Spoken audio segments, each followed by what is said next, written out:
What happens when four homeless twin girls abandoned and alone on the streets of New York meet a billionaire CEO grieving the loss of his only child at their mother's grave?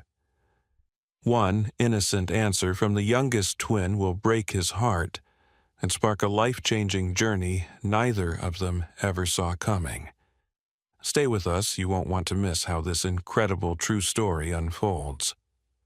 Dear friend, what you're about to experience is not just a story. It's a deeply human journey about loss resilience and the quiet, unexpected ways love finds us when we need it most. If this is your first time here, I invite you to drop a comment and tell us where you're watching from. We love hearing your voice. And if you're someone who believes in second chances and the hidden strength of ordinary people, and in stories that stay with you long after they end, consider subscribing and tapping the bell icon. We share moments that matter. Thank you for being part of this one. Now, let's begin. 4. Homeless. Twin girls and a mysterious encounter at Greenwood Cemetery. How did a man with everything lose the one thing that mattered most? And how could four homeless twin girls wandering the streets of New York change his life forever at the grave of a woman they'd never met? That question would haunt billionaire CEO Ethan Crawford long after one crisp autumn morning at Greenwood Cemetery. It had been 8 years since Ethan last heard his daughter's laughter. 8 hollow years where silence filled every corner of his penthouse every moment of his life. Emily Crawford, his only child, had died at 16 after a brutal battle with leukemia, a fight no amount of money or power could save her from. Since then, the world had grown colder for Ethan. Success meant nothing. His company thrived, but he drifted through life a shell of a man clinging only to one ritual, visiting Emily's grave every month without fail. This particular morning, the sky hung low with steel-gray clouds.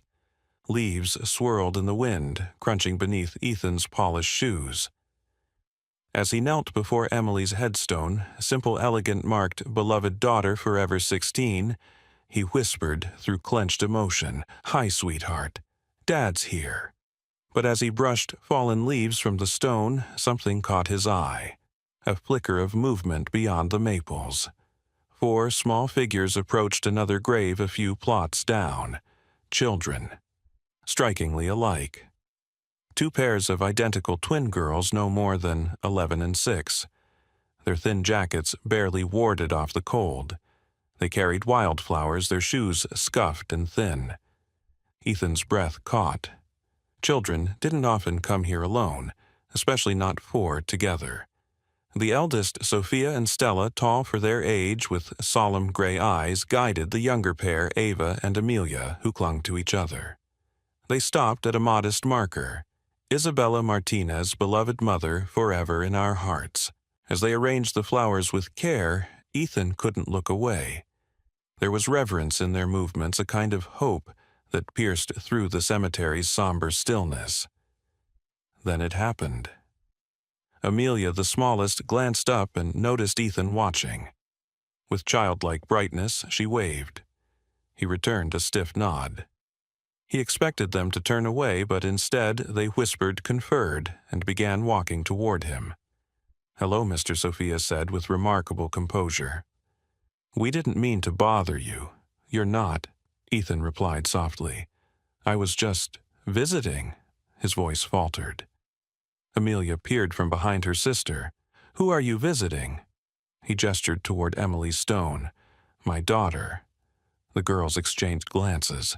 Amelia stepped forward, her eyes wide. "Is that Emily?" She pointed at the stone. Ethan's heart twisted. "Yes." "How did you know?" Amelia's voice rang clear. "Mom said, Emily is our angel now. She told us you'd be okay one day." For the first time in 8 years, tears spilled from Ethan's eyes, unbidden, unstoppable. The child's innocent words broke through every wall he'd built since losing Emily. Sophia explained gently, "Our mom was Isabella. She used to be a nurse. She said Emily was very brave. and she promised Emily to watch over you. Your mother was Isabella Martinez, Ethan whispered. He remembered. Isabella had been the nurse who brought laughter into Emily's hospital room on the darkest nights. Mom passed away last winter. Sophia continued, her voice trembling. We've been trying to stay together. We don't have anyone now. Ethan looked at them, thin-tired, but still carrying their mother's hope. Their clothes told a silent story of hardship. His gut clenched. Where are you living? He asked softly. Stella looked down. Mostly wherever's safe. Sometimes in the old train station. The words hit him like a blow. Sophia added, her voice strong despite the pain. But Mom told us good people would find us. We just needed to be brave long enough. In that moment, Ethan Crawford, a man who had believed love was forever lost, felt something shift deep inside. The raw courage of these girls, the invisible thread tying them to his Emily, shattered the armor around his heart. Without thinking, he said, "Would you like to share some flowers with Emily?" Sophia nodded. Together, the girls placed their wildflowers beside the white roses Ethan had brought. 4 tiny hands resting among petals, a gesture of pure love. As the cold wind whispered through the cemetery, Ethan's grief began to loosen its grip. The girls looked up at him not with fear, but with trust. A single thought consumed him. I can't leave them to face this world alone. That night, Ethan couldn't sleep. 4 homeless twin girls had walked into his life carrying a promise from a nurse who had once comforted his dying daughter. A promise Ethan was now determined to honor. But he had no idea just how deep that promise would pull him, or how dangerous it would become. Because across the city, a shadow from the twins' past had already begun to stir. And Ethan was about to discover that saving these girls would demand far more than his wealth. It would require the one thing he'd long believed he could no longer give, his heart. The air inside Ethan Crawford's penthouse felt heavier that night, as if the conversation at the cemetery had followed him home. He stood in his vast, sterile living room, a space that once symbolized achievement, now echoing with emptiness. Yet for the first time in years, he sensed a faint flicker of purpose. 4 homeless twin girls had walked into his life carrying a story too raw to ignore. He couldn't let it go. Ethan opened an old drawer in his home office, pulling out a worn, leather-bound journal. Emily's journal. He hadn't dared read it since her death, but something urged him now. Flipping through the pages, his breath caught at a familiar name. Nurse Isabella made today bearable again. She told me about her twin girls, Sophia and Stella, and her second set of twins, Ava and Amelia, 4 beautiful girls. She said they remind her to keep going. I told her I hoped they'd have a dad who loved them very much. Ethan's throat tightened. He set the journal down, hands trembling. Isabella had once worried about her girls, and now they were alone. Driven by a need to understand more, Ethan picked up his phone. There was only one person he trusted for something this sensitive. "Marissa," he said when the line connected. "I need your help." Marissa Chang, a seasoned private investigator, had handled countless cases for Ethan's company, but none like this. Without hesitation, she agreed.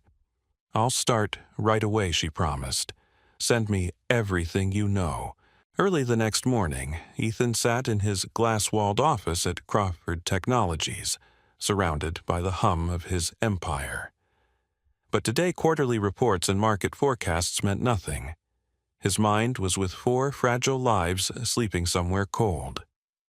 When Marissa's first report arrived, Ethan read it with growing dread. Isabella Martinez had indeed passed away complications from COVID-19 just 6 months prior. In the wake of her death, her husband Carlos Ramirez, a man with a record of petty fraud, had sold their apartment and vanished with over $400,000 in inheritance funds. The girls had not been seen in any school system since Isabella's death. Instead, surveillance footage and witness statements placed them sleeping in an abandoned subway station in Brooklyn. Ethan's stomach churned at the image of 4 young girls in the bowels of the city alone and unseen. Marissa's voice broke through his thoughts. Ethan, these girls are surviving on sheer will. Sophia and Stella have been protecting the younger twins with remarkable courage, but they're in danger every single night. Ethan leaned back, a storm of guilt and determination brewing inside him. Money had once felt like a shield. Now it felt useless in the face of such human suffering. That afternoon, Ethan returned to Greenwood Cemetery. He hoped desperately that the girls would come again. They did. Sophia's eyes widened as she spotted him, but there was no fear, only cautious hope. "I wanted to talk more," Ethan said gently. "Would you all join me for some hot chocolate?" After brief hesitation and whispered agreement, the girls followed him to a nearby cafe, a place buzzing with warmth and the scent of cinnamon. As mugs of steaming cocoa were placed before them, Ethan watched the girls devour the pastries like they hadn't eaten properly in days. His heart clenched. Sophia spoke softly between bites. "We used to have a home. A good one. Mom worked hard, but after she was gone, Carlos came. He said we had to leave. He took Mom's money. We've been moving around since." "Where do you sleep?" Ethan asked, voice tight. Stella hesitated. "Old subway tunnels, mostly. It's warmer down there." Ethan closed his eyes briefly, imagining it. The darkness, the fear. No child should endure that. Ava, her tiny voice brave, added, "We take turns keeping watch so the bad people don't find us." Tears burned behind Ethan's eyes. He swallowed hard. "You're very brave." "All of you," Amelia piped up. "Mom said we had to be. She told us there are still good people out there. We just had to wait." Her innocence shattered him. This wasn't a story of helpless victims. It was a story of unimaginable resilience. Ethan faced a hard truth that afternoon. In a city of millions, 4 remarkable girls had slipped through every safety net. If he walked away now, they might disappear forever. At the office that evening, Marissa arrived with more news. "Carlos is dangerous, Ethan. He's recently connected with known identity thieves. He's also filed a police report accusing you of kidnapping the girls." Ethan's jaw tightened. "I haven't touched legal custody. They came willingly." "That won't matter," Marissa warned. "He's positioning himself to reclaim them for the inheritance money." Ethan's mind raced. He could fight in court, but would the system protect the girls in time? That night, he sat before Emily's photo, her smile forever 16. "Sweetheart," he whispered, voice thick with emotion, "I failed you once. I won't fail them." The next morning, Ethan met the girls again. "Would you let me help? You can stay with me for now. Somewhere safe." Sophia's gaze was wary, protective. "You're sure we don't want to be a problem?" "You could never be," Ethan said softly. "You deserve better. Your mom wanted you safe." "I'll honor that." And with that, 4 tiny hands found his. As they left the cafe together, something shifted within Ethan. For the first time in years, he wasn't walking alone. There was still so much to fight for. Carlos was not finished. But neither was Ethan. He had found a new reason to fight a reason with 4 bright, brave faces and a promise yet to keep. The cold wind cut sharply through the canyons of Manhattan as Ethan Crawford drove toward 157 Tower. In the back seat of his sleek black car sat 4 small girls, huddled together, their wide eyes scanning the towering skyline. This was a world far removed from the damp, dark tunnels they had called home. Sophia sat tall, her chin lifted in wary defiance. Stella held Ava close, while little Amelia pressed her nose to the window, whispering, "It's like the stars came down to live here." Ethan's heart clenched. He had no blueprint for what he was doing. Every instinct as a businessman told him to plan to control, but none of that applied here. All he knew was this: these girls deserved safety, dignity, love, and somehow impossibly they had placed their trust in him. When they arrived at his penthouse, the girls hesitated in the marble foyer, overwhelmed. Ethan knelt to meet their gaze. "This is your home now," he said softly. "You don't have to be afraid anymore." They followed him inside, wide-eyed, unsure. The penthouse was sterile, a monument to Ethan's solitude, glass, steel-cold modern art. Within hours, though, it began to change. Amelia's stuffed rabbit claimed a corner of the couch. Ava's tiny sneakers lay by the door. Sophia and Stella moved carefully, almost reverently, as if testing whether the warmth was real. That evening, they shared a meal takeout pizza at the girls' enthusiastic request. Watching them devour slice after slice, Ethan was struck again by how little they'd had. When Ava asked for a second glass of milk, her voice trembled as if fearing the answer might be no. "You can have as much as you want," Ethan assured her, blinking back tears. Later, as the girls explored the vast space, Ethan retreated to his office where Marissa Chang waited with grim news. "Carlos Ramirez knows the girls are with you," she said, "and he's filed a formal police report claiming you kidnapped them." Ethan's hands clenched into fists. "I've done nothing illegal, I know," Marissa said gently. "But legally, Carlos is still their guardian of record. The system won't see the nuance. And he's hired a lawyer."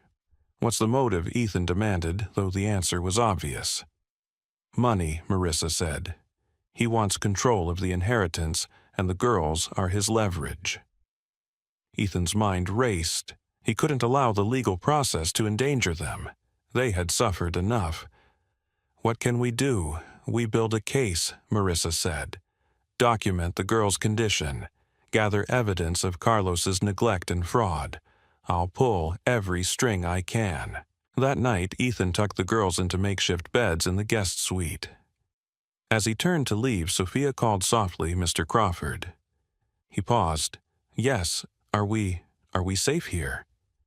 The weight of the question nearly broke him. "Yes," he whispered. "As long as I breathe, you are safe."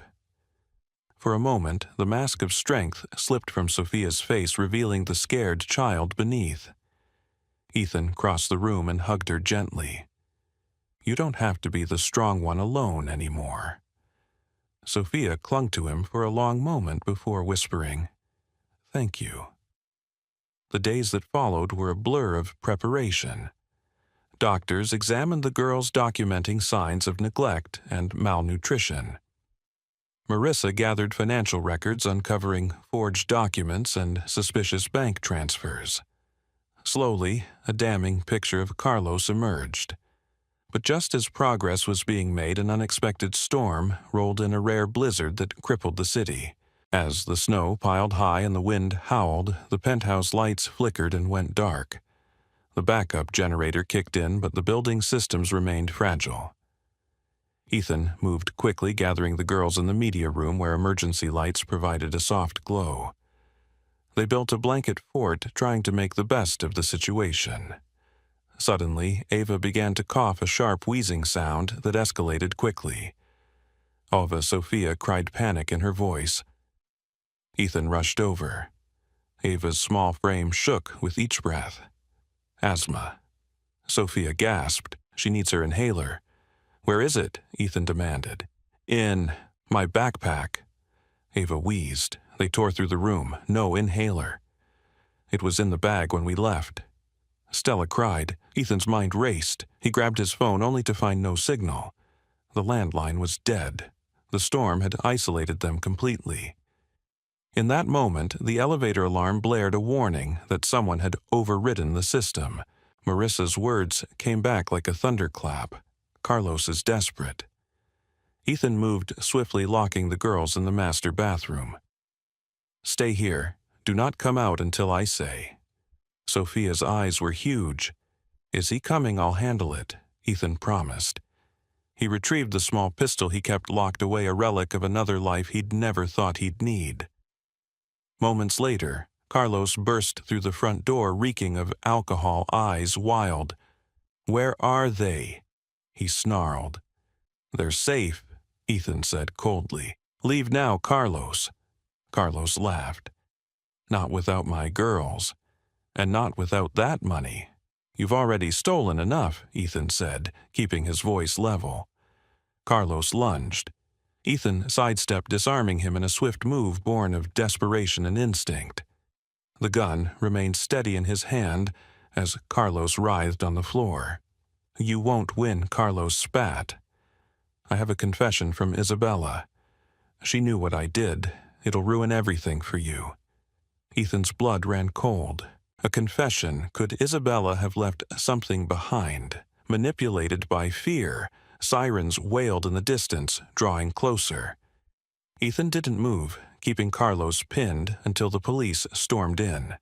As they dragged Carlos away, Sophia emerged trembling. "Is he gone?"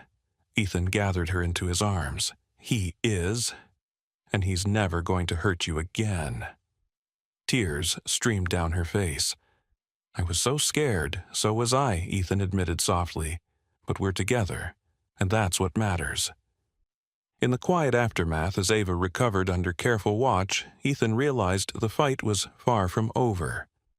The confession Carlos had mentioned loomed like a shadow, and the custody battle was only beginning. But one thing had changed. The bond between him and the girls was no longer tentative. It was real. When Amelia curled into his lap that night whispering, "You saved us," Ethan knew this wasn't charity or duty anymore. It was family, and he would fight with everything he had to keep them safe. The courtroom was colder than Ethan had imagined. Despite the polished wood and high ceilings, it felt sterile, indifferent until the girls walked in. Sophia led her sisters with quiet dignity, their small hands clutching his. Even Ava, still recovering from the asthma attack, held her chin high. Ethan watched them, heartbreaking with both pride and worry. They had survived so much. Now they had to survive this. Judge Levin, an older man with kind eyes, looked over the papers before him. "Mr. Crawford," he began, "you are seeking emergency guardianship of the Martinez children, correct?" "Yes, Your Honor," Ethan replied. His voice was steady, but his palms were damp. Across the aisle, Carlos sat in handcuffs, his lawyer, arguing that his client was the rightful guardian. "My client has evidence that Ms. Martinez left a confession." "That document was coerced," Marissa countered firmly. She presented the recording. Marissa had uncovered audio of Carlos boasting about forging signatures and stealing the girl's inheritance. The judge's expression hardened. But evidence alone wasn't enough. The judge turned to Ethan. "Mr. Crawford, you are a billionaire CEO. You live alone. You work long hours. What makes you believe you can provide these girls with a home, not just a roof, but a family?" Ethan drew a breath. "Your Honor, I lost my daughter Emily 8 years ago. Since then, I've lived in silence. These girls didn't just walk into my home. They walked into my heart. I've seen their courage. I've seen their need. And for the first time in years, I know what matters. I won't leave them alone again." The courtroom was silent. Sophia squeezed his hand. Judge Levin studied him. "Very well. Temporary guardianship is granted pending further review." The gavel fell. It was only the beginning, but the weight in Ethan's chest lifted. He looked down at the girls who beamed through tears. Amelia whispered, "We can stay." "You can stay," Ethan promised. Building a family, though, was another journey entirely. The first days back at the penthouse were both beautiful and bewildering. The girls were unused to stability. They hovered near him, unsure whether this new life would vanish like the last. Ethan quickly realized they needed more than comfort. They needed healing. He hired a therapist specializing in childhood trauma, Dr. Elena Kim, who visited weekly. The girls took to her slowly, especially Sophia, who carried the heaviest weight of responsibility. During one session, Sophia finally said, "I had to be the mom. I had to keep them safe." Elena nodded gently. "You did. And now it's okay to let someone else help." That night, Sophia crept into the living room where Ethan sat with a book. Without a word, she curled up beside him, her head on his shoulder. Ethan blinked back tears, gently wrapping an arm around her. No words were needed. Meanwhile, the penthouse transformed. Gone was the cold perfection. Colorful blankets appeared on the couch. Ava and Amelia's drawings filled the refrigerator. Laughter echoed through the halls.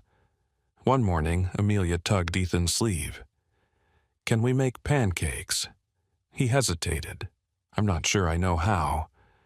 "We can learn," she said brightly. So they did. The kitchen became a chaos of flour and giggles. Sophia tried to maintain order, while Stella flipped lopsided pancakes.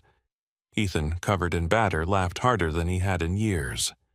Later, as they ate the misshapen but delicious breakfast, Sophia looked up. "Mr. Crawford, can we call you something else?" Ethan's heart skipped. "What would you like to call me?" She glanced at her sisters. "Dad, if that's okay." The word hit him with staggering force. Tears welled. "That's more than okay. I would be honored." In the weeks that followed, Ethan's life rearranged itself around the girls. He shortened his work hours, attended therapy sessions, and embraced the daily chaos of school runs, music lessons, and bedtime stories. One evening, Sophia found a leather journal among Ethan's belongings, Emily's journal. Tentatively, Ethan shared it with them. They read Emily's words with reverence, tears streaming down their faces. "She sounded so brave," Stella whispered. "She was," Ethan said. "And I think she'd be proud of us." Another day, Ava asked shyly, "Do you think our mom is proud too?" Ethan pulled her close. "I know she is. She loved you more than anything." The most emotional moment came when Marissa delivered the long-lost letter from Isabella, found in a forgotten safety deposit box. Ethan gathered the girls on the couch. Together they read their mother's words. "If you are reading this, my girls have found their way to safety. Ethan, I always hoped you would find them. Please tell them I love them beyond words. Tell Emily thank you, and know that in this we have kept our promise." Tears flowed freely. Sophia clutched the letter. She knew, she really knew. Ethan hugged them tightly. And now we carry her love forward. Through these moments, the broken pieces of 5 lives began to knit together. It wasn't easy. There were still nightmares, still days of doubt, but there was also trust, laughter, and the steady growing certainty of belonging. One evening, after the girls had gone to bed, Ethan sat on the balcony, looking out over the city. Marissa joined him. "You've changed," she observed softly. "They changed me," Ethan replied. "I thought I was done living. Now I'm finally alive." Marissa smiled. "You've built something here, something real." As the city lights twinkled below, Ethan made a silent vow. He would fight for permanent custody. Not for pride, not for redemption, but for love, for family, and no one, not even the shadows of the past, would take that away. The sun filtered gently through the canopy of trees at Greenwood Cemetery, casting golden light on the soft grass below. A year had passed, and though time could never erase what had been lost, it had gently healed what had once felt broken beyond repair.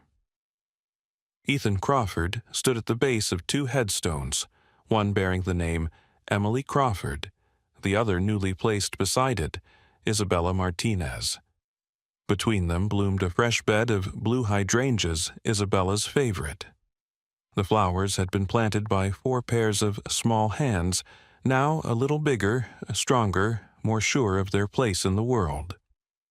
He glanced behind him where the girls Sophia, Stella, Ava, and Amelia were carefully laying out a picnic blanket.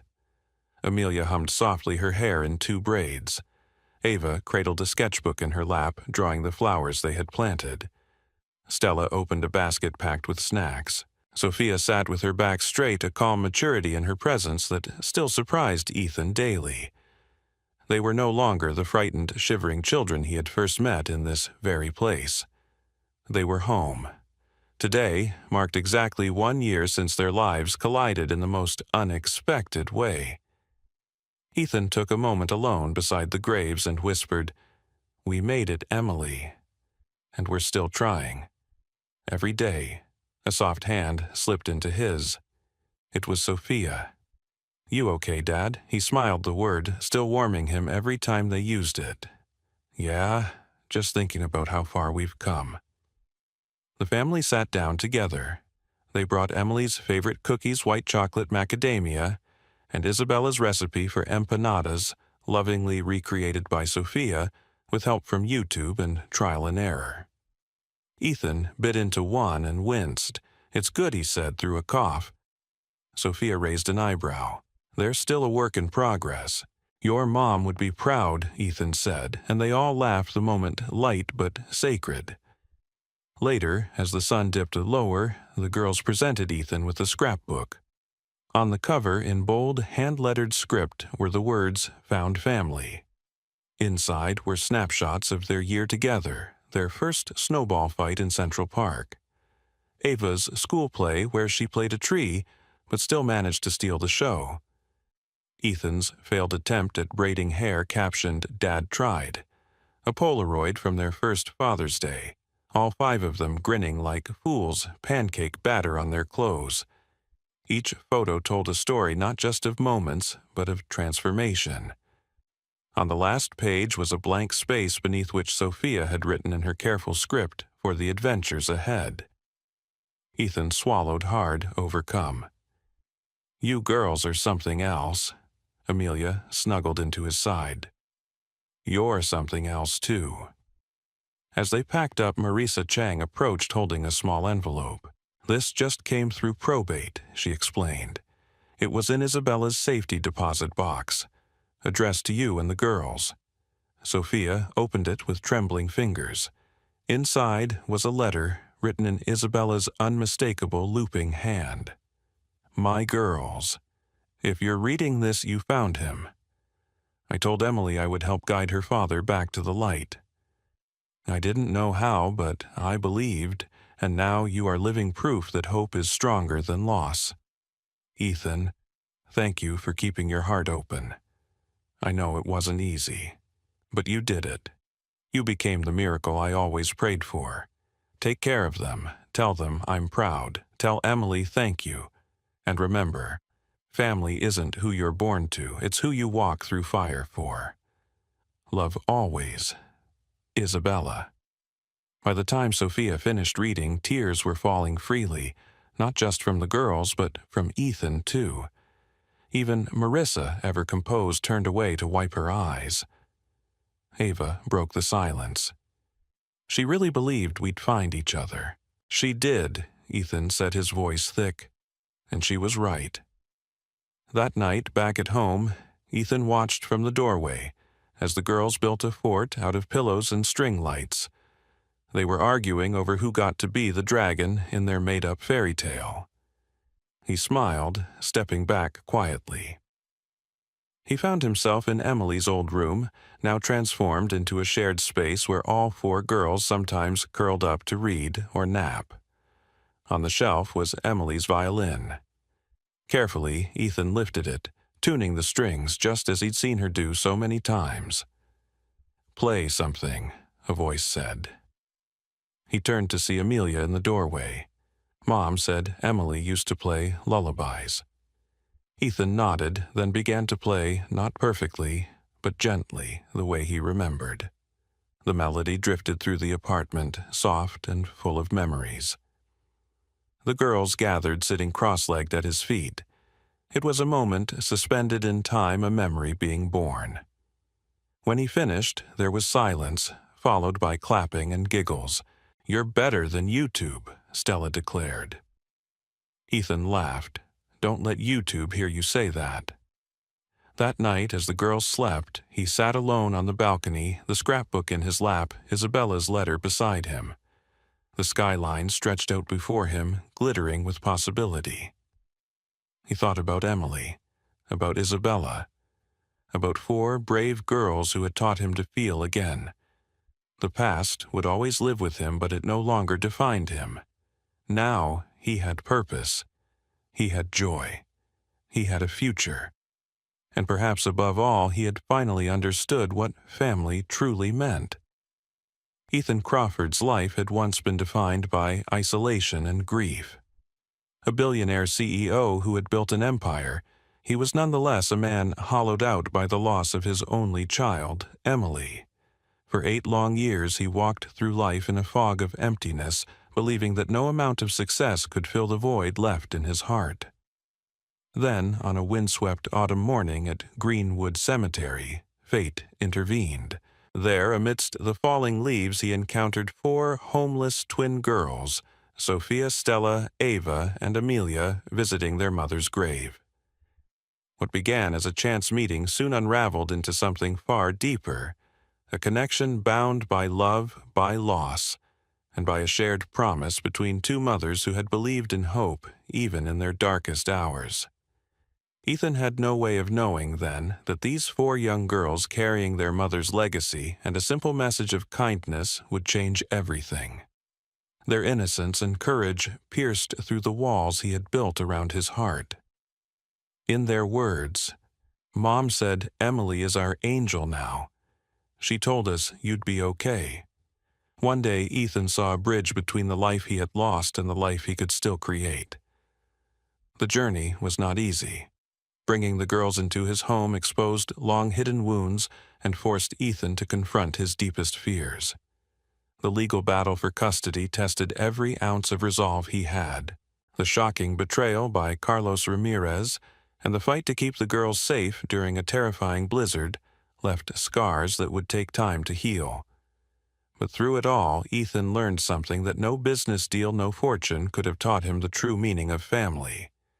It wasn't found in boardrooms or bank accounts.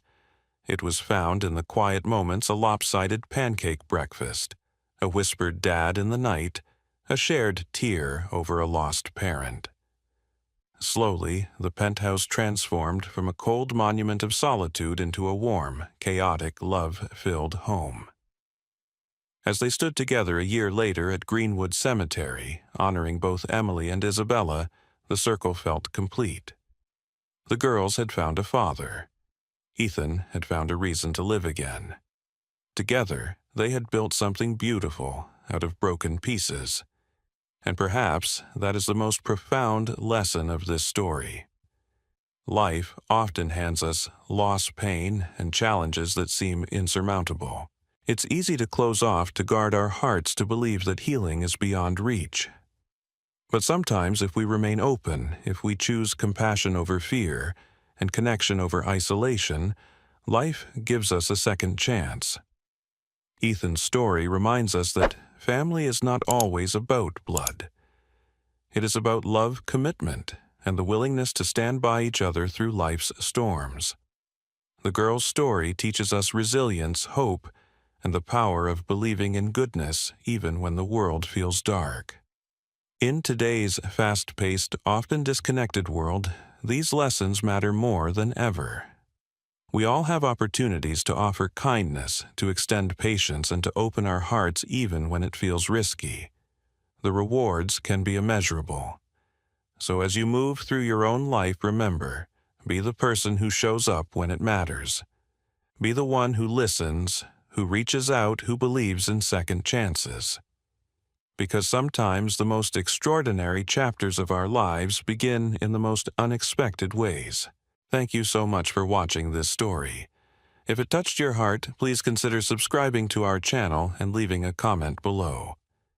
Your support inspires us to continue bringing you more powerful, uplifting stories that celebrate the strength of the human spirit. We can't wait to share the next one with you.